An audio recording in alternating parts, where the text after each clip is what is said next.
Hey, how's it going, everyone? My name is Amos, and welcome back to the Dividend Compounder Show. I have a fun one for y'all today. In this video, we're going to be stacking and ranking some dividend compounders against one another. And here's a fair warning. If you don't have a sense of humor, you're going to absolutely despise and hate this video. And if you're new here, I'm an idiot that tries to be funny while making investing content. So bear with me. So the criteria that we are going to be referencing, the qualities and metrics we're going to be looking at, number one is the CAGR, the compound annual growth rate, like the total return. Because at the end of the day, performance matters. What good is it to buy into a stock and then 20 years later to have it at the exact same price? Not good, correct? And then number two, we're going to be looking at their dividend profile and assessing their dividend yield and potential growth in the future. And then last but not least, we're going to take into consideration whether or not the stock or the company in question is good value. Meaning, is it overpriced? Is it undervalued? And this whole idea of ranking companies against one another, absolutely subjective, I know. But to help us paint the picture in a more objective light, I suppose each one of these metrics will have equal weighting, like 33% in the decision-making process of where they end up going on the ranking tier. Speaking of which, the companies, depending on their metrics, will be placed into one of these grades, ranging from S, which is the absolute best, all the way down to F, which is disgusting and terrible. To quickly explain each grade, S is going to be a company that is so good, it makes my nipples poke through my shirt, despite wearing two undershirts and a sweater on top of it. It's what goes through a Japanese man's head when he decides to marry a cockroach. That type of love. This is a company that is absolutely awesome and fantastic. Right below it is going to be a grade letter A. It's almost flawless, but something is holding it back, like a receding hairline despite being tall and handsome and making six figures. That baldness, it ain't helping you. And then right below that is the grade letter B. It's going to be a company that is solid and reliable, like a burrito that doesn't fall apart halfway through. You know what I'm talking about. But instead of Chipotle, it's going to be a burrito from Taco Bell, and that's why it's a grade B. C is going to be average, not great nor ugly, kind of like dipping your overweight body into a tub of lukewarm water. And I'm not sure about you, but where I grew up, a C was literally average, meaning a grade mark of 70 to 73. It was really tough grading standards, but that's neither here or there. Shout out to Northern Virginia, Fairfax County. D is going to be not good enough to be average, but it's still popular among the investors. And E, this is the territory where things just start getting really ugly. E is like making out with your cousin. It's pretty disgusting, but on the flip side, at least you kissed someone, right? And then F, if we put a company here and you like that company, you ought to bring it up to your therapist next time you meet her because something is absolutely wrong with you in your head. F is like putting pineapple on a pizza and calling yourself a hairy Italian. It's just not good. So if a company is an F, then you should know that I absolutely do not like what we saw in regard to the company's metrics, qualities, or total return, or something is off. And the companies in question, we're going to be looking at 15 of them. These are all blue chip household names with brands everyone, including their cousin from West Virginia, should be able to recognize. And as you can see on your screen right now on the left-hand side, I tried my best to include the most popular dividend stocks to see if they're all going to be amazing, or if some of them are going to be like my New Year's resolution. Full of promise on January 1st. And then as we settle on down in the middle of the year, like in May or June, it's just ultimately disappointing. And before I forget, we're going to compare each company's performance and total return to that of the S&P 500. It's what we investors refer to as the market. The S&P 500's total return for the past 20 years, including dividends, has been 620%. And when we break that down year over year, it's 10.4%. So that's going to be the standard and the benchmark. So without further ado, let's go ahead and jump into company number one, which is going to be Johnson & Johnson, ticker symbol JNJ. For the past 20 years, their adjusted stock price total return is 310%. We'll round up and give it to them. So the S&P 500, 600 and so percent, J&J, 310%. When we break that down year over year, their CAGR for the past 20 years is 7.3%, meaning your money, when you reinvest the dividends every single year, would have grown at a rate of 7.3%. And when we jump over to their dividend profile, oh, and by the way, they're currently trading for about $146 a share. When we zoom out 1 year, it is in the lower end of the spectrum. So when we look at their 52-week range for the past 365 days, $143 a share was their lowest. They are bouncing around that number. The dividend profile. So right now, their dividend yield is 3.3%, meaning for every share of J&J that you own, you get paid $4.96 a year in dividends. The payout ratio is a little too high for my liking. It is 82%, meaning this dividend might not be sustainable in the future if their stock price continues to plummet and the payout ratio continues to stay above 70 to 75%. At the current moment, they did grow their dividend by 4.2% year over year. Are they going to be able to grow it the next year? Probably, because they are one of those dividend aristocrats or dividend kings, but I don't know if they're going to be able to continue to grow it at 4%. It might have to only grow by 3% or maybe even 2%. But their dividend profile, not the greatest thing in the world. The dividend yield is good. I like the dividend yield, but I do not like the payout ratio, and I don't like the growth of the dividend thereof. And when I think about J&J's current valuation at about $146, $147 a share, I think they're ever so slightly undervalued. I think their true intrinsic price should be around $160.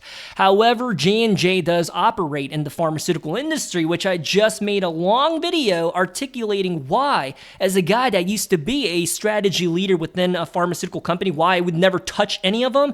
You should watch that video. So the industry itself, not a big fan of. The total return was about half of the markets.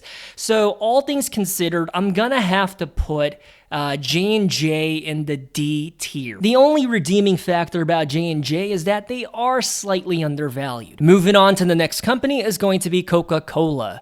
They're currently trading for about $60.84. When we look at their adjusted stock price total return for the past 20 years, it is 438%. So it's below the S&P 500's average of 620%. And when we look at Coca-Cola's year-over-year CAGR, then we're looking at 8.7%. We'll go ahead and round up and say 8.8%. So Coca-Cola, all in all, slightly better performance than J&J. Moving right along to their stock profile, when we look at it 1 year route, they are currently going through a sell-off. When we look at their 52-week range, the lowest price was back in April for $57.93.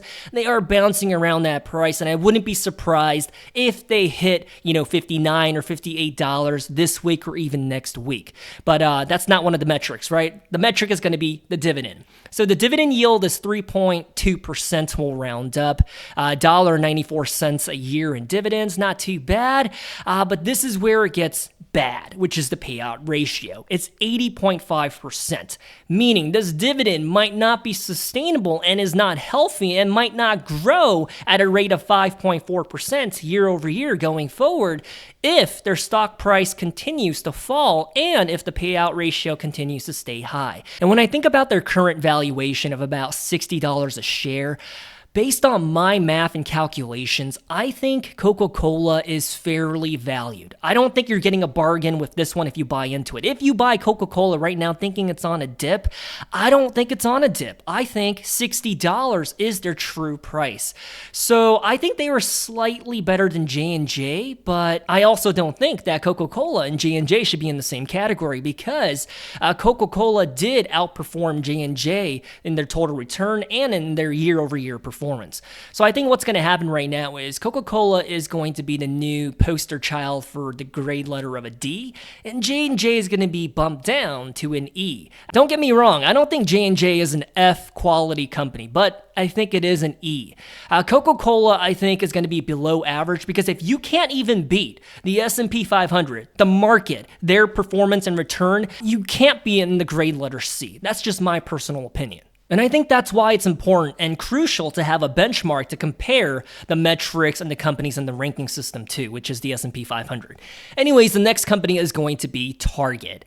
Their adjusted stock price total return for the past 20 years. By the way, Target just went on a massive sell-off, and they are rebounding pretty nicely. I did buy the dip over here, but I am long Target. I am a shareholder of it. The past 20 years, the total return is 340%. This is ugly. This is atrocious. But that's also because very recently went on this massive dip. So that probably accounts for it. And when we look at their performance broken down year over year, then we're looking at a 7.6% CAGR, which is not the best picture in the world, but it's not exactly ugly either, like your ex-wife. When we look at Target's stock profile, they're just shy of $140 a share. Their 365-day range, their highest was around here back in March of $181 a share. But it doesn't hide from the fact that their one-year performance is negative 1%. Not good. The dividend profile. Now, this is where things are finally looking a little better for Target, the red bullseye company. Their dividend yield is 3.2%, which for me, I think the golden standard of a good dividend yield for a healthy company should be around 2.5 to maybe 3.5%, especially if the company is mature and they're able to pay and sustain that dividend. Now, this is where they differ from J&J and Coca-Cola.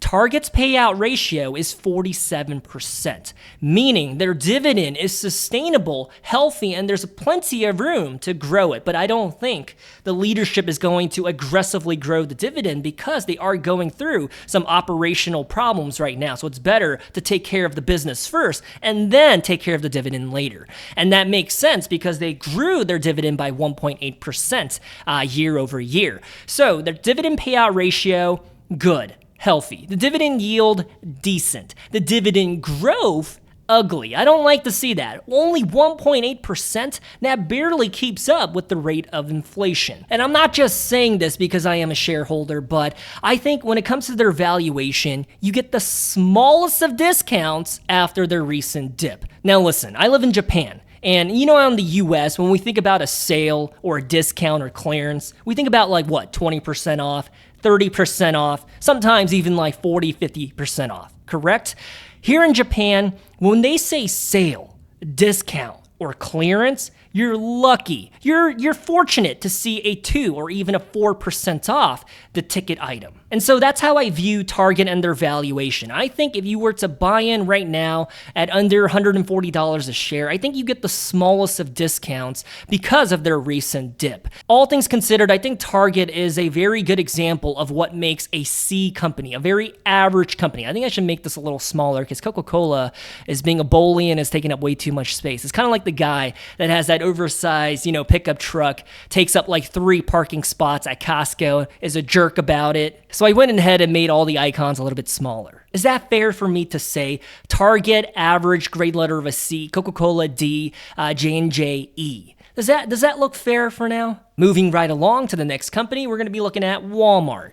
Their adjusted stock price total return for the past 20 years, 662%. Finally, the first dividend compounder that has beat the total return of the S&P 500, 662%. You'll love to see it. By the way, Walmart just had a stock split, and that's why the price is $90 despite being on the stock market for the longest time. And when we break down that 660% year over year, your money would have grown at a rate of 10.6% compared to the S&P 500, 10.4%. So Walmart's total return and performance in the stock market, very good. I like it. It's above average. It's not like astronomically better than the market, but it did beat the market. And as we jump over to their dividend profile, if we zoom out 1 year, they are currently trading near their all-time high. Their 52-week high was around $96. They're currently around $90.81. If we zoom out 5 years, you could see just how much Walmart's stock price has ballooned in the past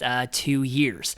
Okay, jumping over to the dividend profile, the dividend yield is 0.9%. That is really low. That's not what I want to see, especially as a dividend growth investor.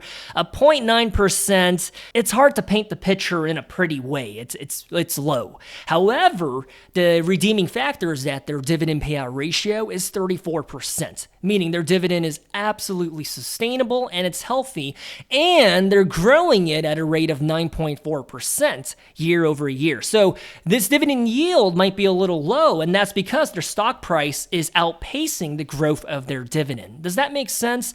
But anyways, if you look at their dividend payments quarterly every 3 months, just look at the growth of it. It's actually a beautiful picture. So despite the dividend yield being low, I think their payout ratio being healthy and the dividend growth being almost double digits, it allows me to reach a conclusion for Walmart that their dividend profile is amazing. I know it sounds weird, but I think this is great. But what about their stock price and their current valuation? Is it a good buy? Are they undervalued? And to that, I'm going to say that Walmart right now is overvalued. They're in the same ballpark with Costco. The valuation for a retailer just makes no sense to my right nipple. I think Costco and Walmart are just both way too expensive. So their valuation, a little too high, but their performance and dividend profile, I think, is simply amazing. I think it's really good. For me, I might categorize Walmart as an A or a B. I think right now, let's just go ahead and put them in the A category. The next company is going to be PepsiCo. Their 1-year performance is negative 11%.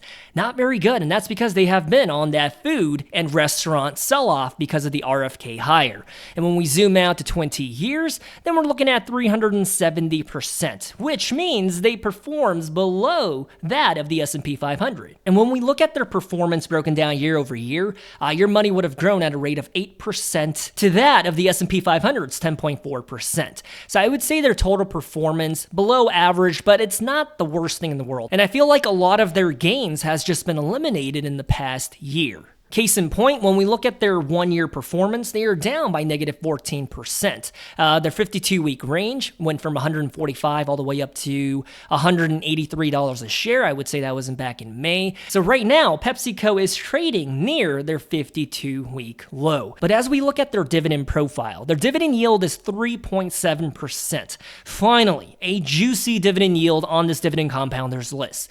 However, their dividend payout ratio is just shy of 80%, meaning the dividend payout is a little too high for my liking. It's still safe, don't get me wrong. There's no red flags. I think a red flag would be if PepsiCo's dividend payout ratio was hovering at around like 85 or 90%. Then I would be like, we got to pump the brakes, we got to drink some water and call our grandma to tell her how much we love her, because I don't know how much longer this dividend is going to last. But at a 79%, I think it's in that territory of it's still safe, but not that safe. Does that make sense? But here's the redeeming and cool factor. They are growing the dividend at a rate of 7.8% year over year, which is pretty amazing and nice to see. And I feel like PepsiCo is one of those companies that usually trades at a very premium valuation. Their trading multiple is usually higher compared to the rest of the CPG companies. However, right now, when we look at their top line, their revenue performance year over year, you can see fiscal year 2019, they posted $67 billion. And you fast forward throughout the years, look at how it grows, right? However, for the past 12 months, $91.9 billion compared to fiscal year 2023's $91.4 billion. So it looks like the growth story of PepsiCo is coming to an halt, which probably explains why they're going on a sell-off alongside with the JFK Jr. hire. But all things considered, when I think about their current valuation, I think that PepsiCo is on a sale beyond belief. I think PepsiCo's true price should be around $170 to $180 a share. So right now, they are at a massive discount. So their stock market performance was not that great. Their dividend profile was okay, and they are very undervalued. So with all of that into consideration, I would say they are average. Is that fair? I might even have to bump them down next to their competitor of Coca-Cola. So PepsiCo for me is either a C or a D. And that's coming from a guy that is picking up shares of it every single week as it reaches a new 52-week low. So even though they are dipping, I'm buying. And as a guy that is picking up shares of Pepsi, I'm not here trying to lie and manipulate people and say, oh, Pepsi is an S tier. No, I'm going to be real with you. They are operating with how things are currently a C or a D. I think I'm going to put them in the category of a C. I think they're high dividend yield, but at the same time, having that dividend be sustainable and growing it at a good rate, I think that bumps them into the category of a C rather than a D. Does that make sense? Is that fair, or am I being a jerk and a liar? I don't know. Let's move on to the next company. The next company is Altria. To be honest, you might not know what this company is. They are in the business of tobacco. Yes, it is a sin stock. Their 20-year stock market performance has been 1,664%. Can I repeat that one more time? 1,600% for a very old business model of selling tobacco. So when I think about Altria, they took a hot steaming dump all over the performance of the S&P 500. This is amazing. That number right there is what you see in a tech company. When we scroll down and look at their year-over-year CAGR, 15.4%, meaning your money would have grown at a rate of 15.4% year over year when you reinvest those dividends. When we jump over to their stock profile, look at it 1 year out, they are going through a current sell-off. Their 52-week high was around, what would you say, like $58 a share? They are on a slight dip, but when you look at their trading multiple of an 8.7 and their future PE ratio of a 9.6, that's crazy. That's bonkers for me. And as we look at their dividend profile, just check this out. Their dividend yield is just shy of 8%. Fine, I'll be honest, Abe, and say 7.9%. Still pretty high. Actually, that's very freaking high. The dividend payout ratio is 69%, meaning this dividend yield is actually sustainable. And they grow their dividend at the rate of inflation of about 4.1%. The current rate of inflation, it's usually around like 2 to 3%, but we'll just go with 4%. So their dividend profile, to me, I think this is S tier. Their performance, are you going to argue with me? I think their performance was also an S tier. The dividend yield being this juicy while also being sustainable and healthy, and they're outperforming the S&P 500, what's not to like? Altria is like being a guy with the biggest pair of boobs at the gym because you hit the bench press every single week. Like, this is phenomenal. How does it get any better than this? An 8% dividend yield that's sustainable and the dividend payments are qualified. My goodness. And you are correct. I did have to change my underwear because Altria is just really exciting.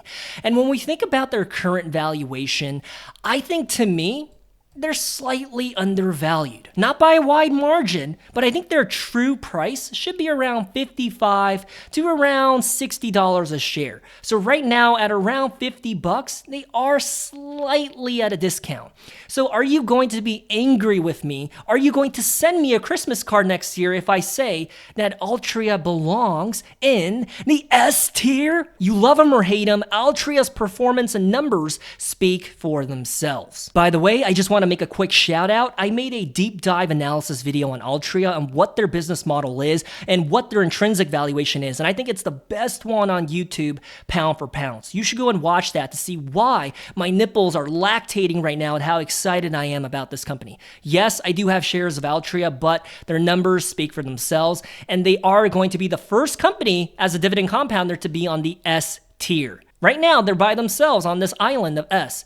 Altria has set the new standard. All right, friends and family, the next one is going to be Realty Income Corporation, the monthly dividend paying company. The 20-year performance is 566%, which is just shy of meeting that of 620% for the S&P 500. But the total return, I think, is not too bad. When we look at it broken down year over year, it was just shy of 10%, so 9.9% year over year, which I think is pretty decent. And when we look at their dividend profile, they're currently trading for about what, like $52 a share. By the time you watch this, it might be like 51 or even $50. But anyways, their dividend yield is 6%.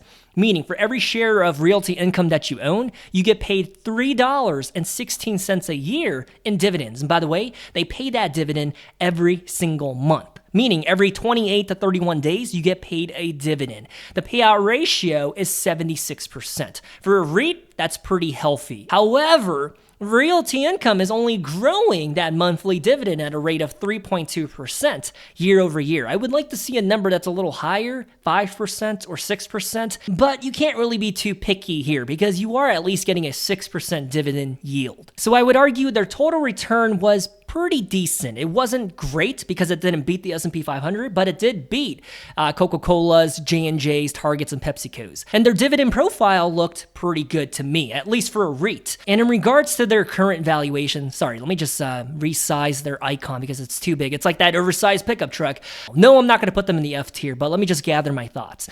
No questions about it. I think this company is undervalued. They are going through a sell-off because of the high interest environment, and for a REIT, that's dependent upon loans to operate as a business, that high interest environment kind of eats away at their margins and profits, but they're undesirable right now. When I think about Realty Income, it's the nerdy, quiet girl that is just naturally pretty. They're introverted and they're intelligent, but the masses and the crowd, they're not paying attention to her because they would rather focus on Broadcom and Nvidia and AMD and all of these sexy AI names. So I would categorize Realty Income not C. I definitely think they're better than average because their dividend profile was spectacular, but their total return was less than that of the S&P 500, and their current valuation is undervalued. So I think, all things considered, I would put Realty Income in the B tier. I don't think they're good enough to be in the same category as Altria or even Walmart, but I definitely think they're head over shoulders better than Target and PepsiCo. Does that make sense? The next company is going to be Microsoft, ticker symbol MSFT. The 20-year performance, 2,170%. My goodness gracious, 2,100%. That's simply amazing. I really wish back when I was in high school in 2006, why didn't I buy shares of Microsoft? As a matter of fact, 20 years ago, I didn't even know how to invest into the stock market. So that's neither here or there. As we scroll down and take a look at their year-over-year performance, their CAGR is 16.9%. This is really awesome. This is beautiful. It brings tears to my eyes. What a beautiful company. Microsoft, my goodness. And if you're keeping track, Microsoft has had the best performance out of all the companies that we looked at so far. And when we take a look at their past 1 year performance, they went up by 14%. And as we jump over to their dividend profile, their dividend yield is 0.7%. It pains me to see a dividend yield less than 1%, but do they make up for it through the growth of that dividend? Yes, they do. They grow their dividend at a rate of double digits, 10.4%, let's round up, 10.5% year over year. And the dividend payout ratio, super sustainable, very healthy. As a matter of fact, that is why they're able to aggressively grow their dividend. And so, even though this number is a little low, I think in the near future, it should be a little bit higher at like a 0.9% or even a 1%. But the important thing here is that their dividend growth is 10%. That is really good. If they continue to dominate the tech industry, their operations are stable, and Azure, the cloud network, and everything else, and their Office suite subscription fees continue to do business as usual, I don't see why Microsoft will not be able to grow that dividend at a rate of 10% year over year. So Microsoft's total return was absolutely amazing. Their dividend profile, I would say their yield wasn't the best. Oh my gosh, I forgot to get rid of the transparency background. Their dividend yield isn't the best, but they're growing it at a very aggressive rate that is sustainable. And when we think about their valuation, because remember, that's the third ingredient, or I guess their third leg, as to what grade they belong to, funny to say, I think Microsoft, they're undervalued. Despite being the worst performer of the Mag 7 in 2024, I think their future looks bright from its current price point.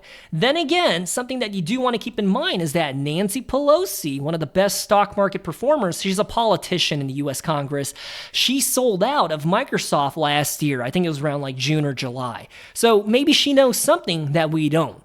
However, I think being an amateur investor, I think their future looks pretty good and stable and reliable. So being undervalued, their performance being phenomenal, and their dividend profile looking great, I think this categorizes Microsoft in the S tier. What do you think? Am I being delusional here? The next company is going to be CVS, the health insurance, the fully integrated vertically health company. They do pharmacies, they take care of the health insurance, they even have a retail arm of the business that I think they're going to get rid of in the near future. But anyways, 20-year performance, pretty atrocious. We can't hide the fact that they only went up by 189% in 20 years. And that's because they lost almost all of their gains in the past 2 years. And when we look at their performance broken down year over year, the CAGR is 5.4%.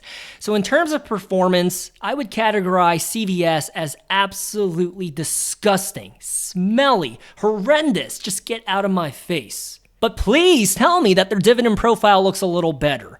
Well, their dividend yield is 5.8%, meaning for every share of CVS that you own, you get paid $2.66 a year in dividends. Pretty good, but is it sustainable? Yes, it is. 67% payout ratio. That means their dividend is actually healthy. And here's the crazy thing. They're growing the dividend at a rate of 9.9%. In the face of the market selling out of them, they're like, hey, we think our company is pretty undervalued, and as a matter of fact, we're going to buy back our shares and grow our dividend at a very aggressive rate, so screw you guys. So their dividend profile, beautiful, despite their performance being very ugly. So it's kind of like falling in love with a girl that is just absolutely beautiful and is everything that you ever looked for, but her family, her mom, her dad, her siblings are just absolutely crazy to the point where they're control freaks, they're abusive, they're in a cult, and they're just straight out weird. So that's how I feel about CVS right now.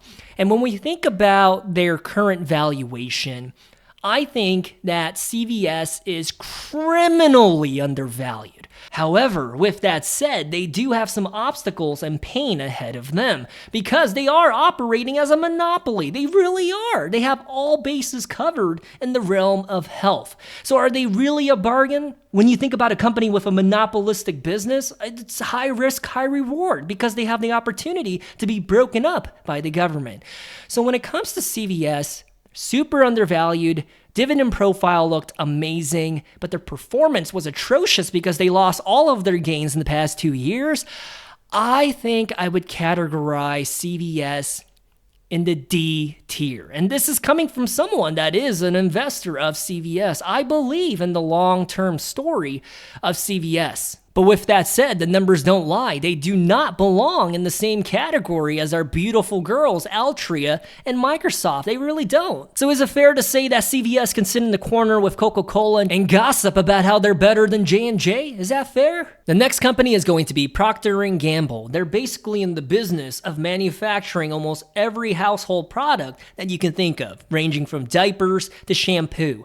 Procter Gamble is one of those companies that a lot of MBA students want to work for, especially as a product manager, because it opens the door to jump into another category or a sector that's a little more sexier. But anyways, their 20-year performance, 398%, just shy of 400%, but drastically underperforming the S&P 500.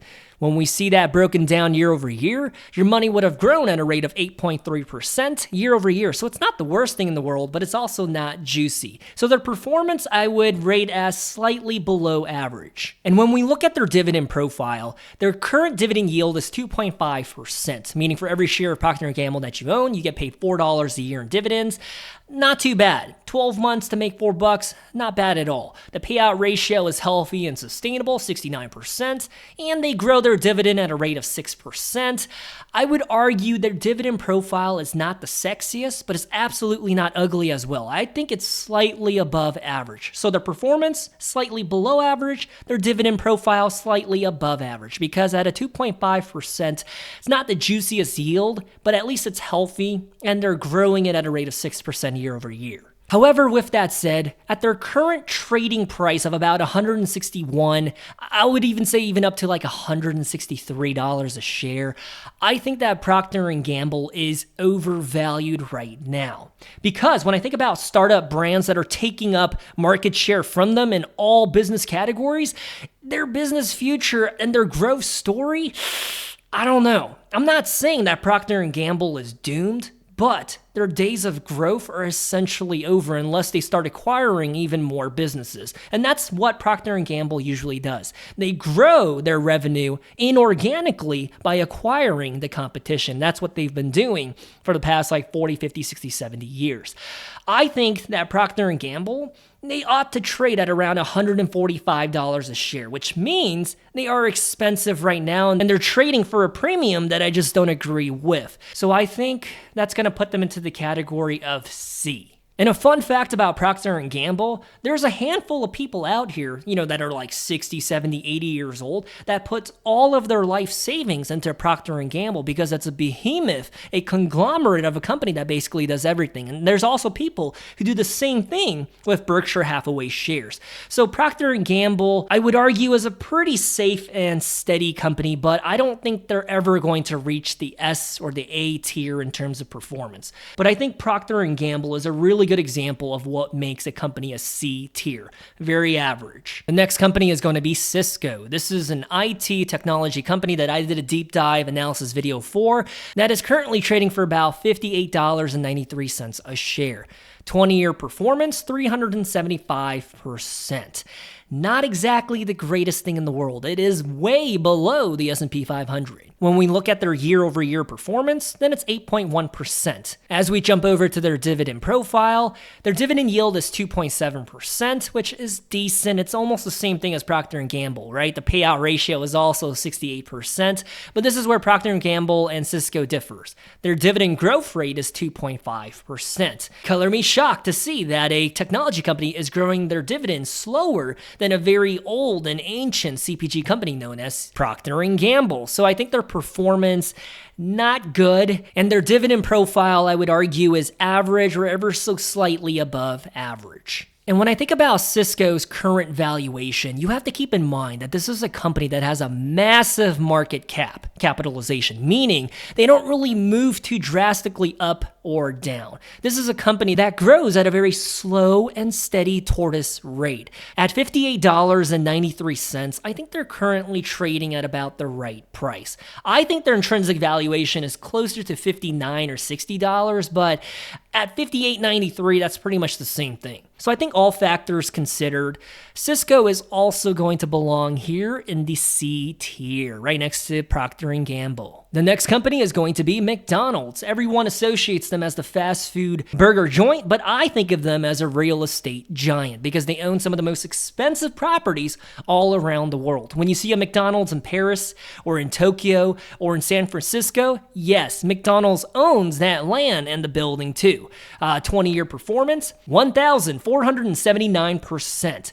This is really juicy and delicious. My goodness, can you see why McDonald's is categorized as a dividend compounder? Because your money would have compounded throughout the years. Actually, let me show you what I'm talking about. McDonald's year-over-year performance was 14.7%. That CAGR is just absolutely beautiful. Coming from a burger company. My goodness. Please tell me their dividend profile is going to be just as good. Their dividend yield is 2.45% for their current trading price of $289 a share. Is it sustainable? Yes, it is, 62%. I feel like for a fast food restaurant / real estate company, anything less than 80% is good. To be at 62%, pretty decent. They grow their dividend at a rate of 8.8% year over year, which I would argue their dividend profile is pretty darn good. I mean, I wish their dividend yield was closer to like 3 or 3.5%. Fact of the matter is, it's sustainable and they're growing it at a pretty good rate. But what about their current valuation? When I think about McDonald's and their current price of like $289 or even $290 a share, I think their stock price right now is pretty fair. Despite the headlines and whatever happens around the world, McDonald's is a favorite among investors, especially like someone Warren Buffett, right? He's like 90-something years old and he eats McDonald's like every single day. When you're that rich, you can afford to just buy a new stomach, a new heart. So I guess it really doesn't matter, but it's not the worst place to park your cash is what I would say. Their performance was really juicy. Their dividend profile was slightly above average and their current valuation, I think, is fair.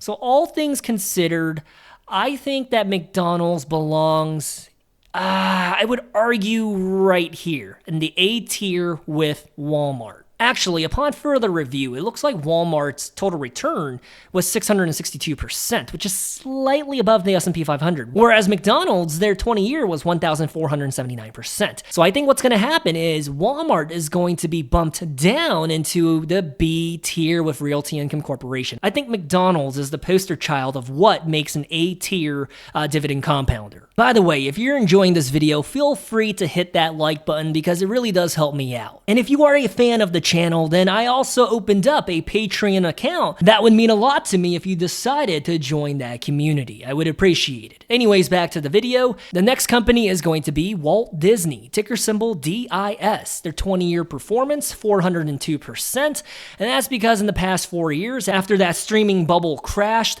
they lost almost all of their gains. Also with the pandemic, with their theme parks and resorts being closed, I think that had a huge effect on their bottom line as well.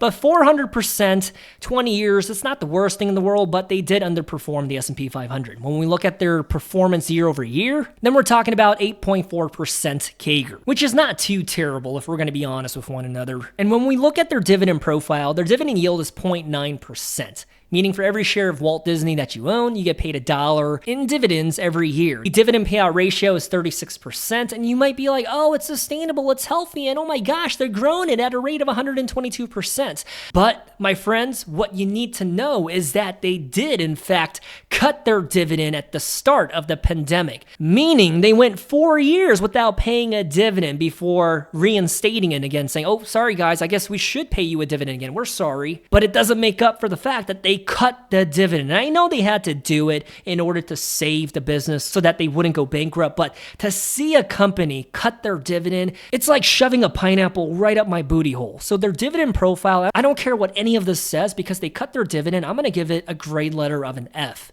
Their total performance was slightly below average.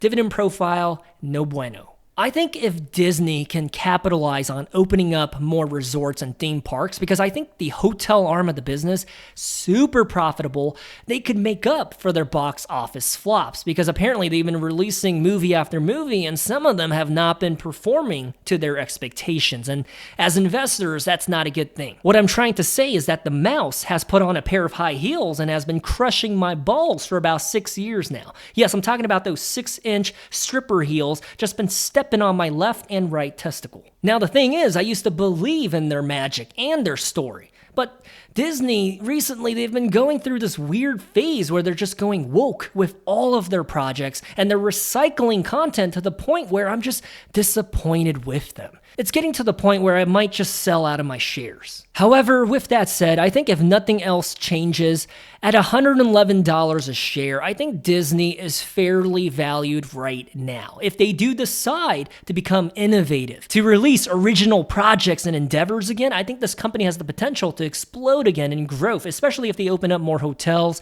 and theme parks. But fact of the matter is, as things are right now, I think Disney is gonna have to join J&J in the E tier. I don't think Walt Disney is an F, where it's an absolute dumpster fire. Like if Intel was a part of this list, I think Intel would be right here. But I also don't think that Disney belongs to be in the category and company of Cisco, Procter Gamble, and PepsiCo and Target. Does that make sense? I think E tier is fair for Disney. All right, my guy, we have 2 more companies until we finish. So Waste Management is going to be the next company. They're basically in the business of recycling and waste disposal. I'm talking about the people that come around and collect the trash every Wednesday or every Friday. Waste Management, ticker symbol WM. Their 20-year performance is 1,123%. This is absolutely bonkers. A trash garbage disposal company outperforming the S&P 500 by almost 100% is pretty ridiculous. Their year-over-year CAGR, the compound annual growth rate, is 13.3%.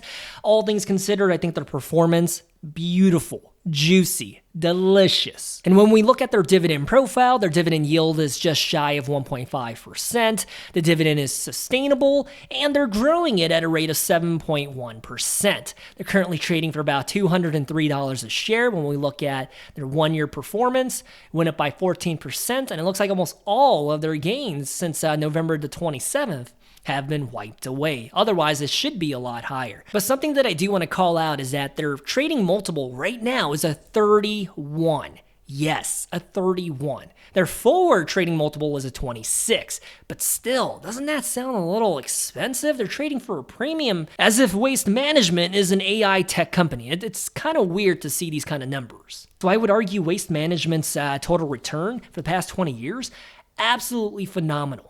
Their dividend profile was just average. To me, I didn't think it was anything spectacular.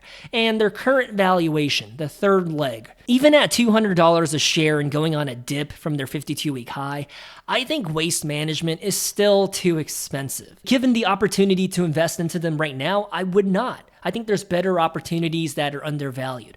But their performance, it speaks for themselves, and it's a very loud person. But I get it. I see why Wall Street loves Waste Management so much. The business of trash is never going to go away. People are always going to consume, throw away things, baby diapers, doggy poop bags. Waste Management isn't a business that just has an unfailable model. So even though I think they're too expensive, I think Waste Management belongs in the same category as McDonald's. And my thought process is that they roughly share the same numbers and the same growth story, despite both being a little expensive right now. So I think that's why they're in the A category. The next company is going to be UPS. They're in the business of transporting goods all around the world. What can Brown do for you? Well, why don't you come over to my house and help me wipe my butt? And I say that as a guy who uses a bidet, but it's nice to have someone wipe my butt for me. But anyways, their 20-year performance, this is not good. 171%. Is that lower than CVS? My friends and family, CVS, their total performance for 20 years was 189%. So UPS underperformed CVS. And that's because when you look at their stock price, in the past 2 years, they lost almost all of their gains that they made, and they're on a selling dip and trend. When we look at that broken down year over year, it's not going to be a pretty picture, friends. UPS and their CAGR is 5.1%.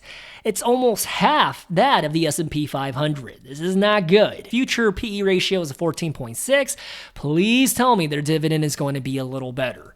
Their dividend yield is a 5.2%, and the dividend payout ratio, my goodness, this is really high, guys, 98.5%. And that's why they're only able to grow the dividend at a rate of 0.62%. These two numbers check out. It's not sustainable, and it's not healthy. Meaning, if things don't change, in the near future, they're going to cut the dividend. But right now, the dividend yield, yes, it's juicy, but how long is it going to stay juicy? That's the bigger question. So as we think about UPS and the third ingredient, their current valuation, I think UPS is very cheap because the fact of the matter is their revenue reached $100 billion back in fiscal year 2022. But since then, it's just been declining. And then for the past 12 months, they're basically flat, $90 billion to fiscal year 2023, $90.9 billion. And that's why Wall Street is selling out of them, because they're not growing their top line. But when you think about UPS, their infrastructure, logistics network, and scale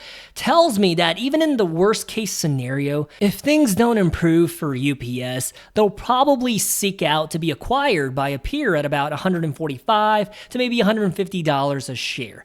Best case scenario, if things do change and they rebound with their margins and they grow their top line again, their stock price should be around $160 a share. But anyways, that's a dreamer's vision. I think their performance, absolute trash. Their dividend profile has a lot of red flags, and their current valuation is really cheap. So I think UPS is probably going to be somewhere in between the E and the F. Is that fair to say? I don't think they're as disgusting as a company like Intel. I'm so sorry for hating on Intel. I think Intel has a lot of potential with the rebound story if they can actually execute the foundry business. I also think it's an insult to J&J to be categorized with Disney and UPS. So I think some modifications I'm going to make before I say it's the finalized list for the dividend compounders. I think J&J should be at a D tier, and Walt Disney is at an E. UPS is in between those two.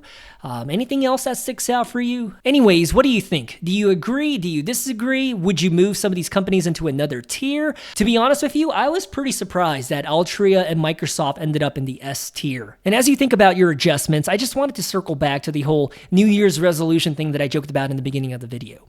I only have one goal this year. I just want to be honest with you and transparent. I just want to become a genuinely kind person. person. That's it. I just want to be kind. All I want is to be a nice dude in the face of dicks and jerks all around us. And the thing is, sometimes it's easy to be nice. Other times, it's absolutely difficult, especially if they're being rude or unreasonable or they're just mean. It's hard to be that nice guy. And what's ironic is that I find it natural to be nice to other people. But when it comes to myself, I don't know if you're anything like me, but when it comes to myself, I'm just really mean. So that's something I'm going to be working on this year. And by the way, I hope your new year is off to a great start. And if you have 2 nipples, go ahead and let me know by subscribing to the channel. And yes, I did change the profile icon for this channel. So if you were ever curious about what I look like, well, there you go. Pretty funny because that was one of my corporate headshots when I was in the business world. But anyways, I've been talking too much. I love you guys. Stay safe, and I'll talk to you next time. Let me know if you want me to do a part 2 or part 3. Even though this video was really long to make and it took a lot of time, I enjoyed it. It was fun. With that, I'm out. Peace.